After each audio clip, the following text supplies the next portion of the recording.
అసత్య ప్రచారాలను మానుకోండని కడప జిల్లా బద్వేలు పట్టణ టీడీపీ అధ్యక్షుడు గుర్రంపాటి వెంగళరెడ్డి అన్నారు.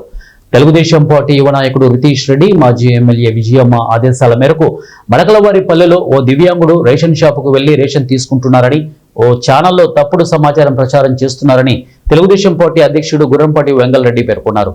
అసలు దివ్యాంగుడి ఇంటికి 50 మీటర్ల సమీపంలో రేషన్ షాపు ఉంటే మడకలవారిపల్లెకు ఎందుకు వెళ్తాడని ఆయన అన్నారు. ఇక ఇటువంటి తప్పుడు ప్రచారాలు మానుకోవాలని అన్నారు. ఆయన రేషన్ కోసం వెళ్లలేదని, ఒకవేళ రేషన్ షాపుకు వెళ్లారని నిరూపించగలరా అంటూ సవాల్ విసిరారు. గతంలో తప్పుడు ప్రచారాలు చేసినందుకే 11 సీట్లకు పరిమితం అయ్యారని అన్నారు. ఈ కార్యక్రమంలో బద్దివేలు ముడిచి పార్టీ బీజేపీ అధ్యక్షుడు దర్శిశెట్టి వెంకట సుబ్బయ్య, రూపురాంపేట శివాలయం చైర్మన్ వార్డ్ ఇన్ఛార్జి ప్రభాకర్ మరియు కూటమి నాయకుడు తదితరులు పాల్గొన్నారు.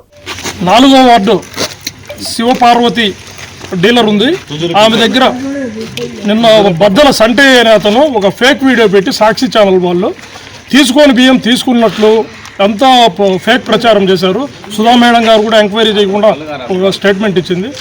అతని ఇంటికి 50 మీటర్ల దూరంలోనే పాయింట్ ఉంది, డెలివరీ పాయింట్, డీలర్షిప్ పాయింట్ ఉంది. అక్కడ ప్రతి 26వ తేదీ తర్వాత, ప్రతి నెల 26వ తేదీ అతని ఇంటికి పోయి ఎత్తపోయి రేషన్ డీలర్ ఇస్తాను. కానీ నిన్న ఎక్కడ తీసుకోకుండానే తీసుకున్నట్లు పాత వీడియో, ఫేక్ వీడియో తీసుకొచ్చి సాక్షి ఛానల్ వాళ్ళు, ఇక్కడ వైసీపీ లీడర్స్ అబద్ధ ప్రచారం చేసినారు. అదంతా ఎవరు నమ్మకండి. ఇప్పటికైనా వైసీపీ వాళ్ళు బుద్ధి తెచ్చుకొని నిజాయితీగా పని చూసుకోండి. అందరికీ నమస్కారం. నిన్న సాక్షి గ్రూప్లో కానీ సాక్షి ఛానల్లో కానీ దివ్యాంగులకు బియ్యము మలకలవారిపల్లి కాంచి తీసుకొని వచ్చినట్టు ఒక హైవే రోడ్డు మీద ఒక మూట పెట్టి దాన్ని ఒక ఫోటో తీసి ఒక హైలైట్ చేసినారు. వాళ్ళు ఇంకా మార్పు రాలేదు, వాళ్ళ ఛానళ్ళకు కానీ వాళ్ళ కార్యకర్తలకు కానీ వాళ్ళ నాయకులకు కానీ. మరి అతను ఈ నెలలో ఇంతవరకు రేషన్ తీసుకోలేదు. కూటమి ప్రభుత్వము 26వ తేదీ నుంచి 1వ తేదీ వరకు దివ్యాంగులకు ఇంటి దగ్గర పోయి వాళ్ళు బీమా చేర్చమని మాకు ఉంది గవర్నమెంట్ ప్రకారము. మరి 26వ తేదీ రాలేదు, వాళ్ళ ఛానల్లో పెట్టింది 8వ తేదీ 7వ తేదీ పెట్టేసింది. మరి అంటే వాళ్ళు ఎప్పుడు తప్పుడు ప్రచారాలు ఇయడమే వాళ్ళకి అలవాటు అయిపోయే 2024 వాళ్ళకి ఈ పరిస్థితి వచ్చింది. మరి గతంలో కనుక 33వ వార్డులో అలా అభివృద్ధి లేదు కూటమని వాళ్ళు చెప్పడం జరిగిందంటే, మరి ఎస్సీ కాలం మీద ప్రేమ లేదు కూటమి ప్రభుత్వానికని వాళ్ళు గతంలో కనుక సాక్షి ఛానల్ ఇవ్వడం జరిగింది.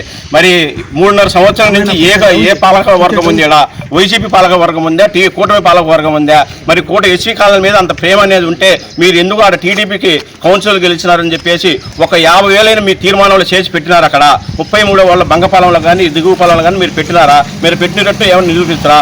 మరి అదే రామాజీనగర్లో ఇప్పుడు ప్రజెంట్ ఎమ్మెల్యే గారు సుధా మేడం గారు ఉన్నట్టు ఆమె కులస్తులు ఆమె ఏరియాలో 1 లక్ష రూపాయలు ఏమన్నా కానీ ఆ రోడ్లు చూడండి. ఎస్సీ కాలనీ, ఫాతిమా నగర్ చూడండి, అదే మరి ఎన్జిఓ కాలనీ చూడండి, సుందరయ్య కాలనీ చూడండి. మరి ఆ కాలనీలో ఎందుకు అంత డెవలప్ చేసినారు? ఈ కాలనీలో శివానగర్ కానీ ఎందుకు చేయలేకపోతున్నారు? అంటే అక్కడ మీ స్వార్థం కోసము, మీ ఆదాయాల కోసము, మీ స్థలాల కోసం అక్కడ రోడ్లు పెట్టి డెవలప్ చేసినారు. ఈరోజు ఎస్సీల కాలనీ అంటే ఈరోజు కూటమి ప్రభుత్వం ఈరోజు 10 కోట్ల వరకు మేము ప్రపోజల్ పంపించినాము. రితీష్ రెడ్డి అన్న ప్రతి ఒక్క వార్డుకు 10 లక్షలు 20 లక్షలు ప్రపోజల్ పంపించినాము. రేపు 5-6 రోజుల్లో టెండర్లు కూడా జరుగుతున్నాయి. ప్రతి ఒక్క వార్డులో అభివృద్ధి చెందాలనే ఉద్దేశంతోనే జరుగుతుంది. మరి ఈ రోజు రైస్ మీద కనుక మీరు ఇంత కకృతపడి ఇంత దిగదారి మీరు రాజకీయాలు చేస్తున్నారంటే అది మాకు అర్థం కావడం లేదు. మరి పాత వీడియోలో ఫేక్ వీడియోలు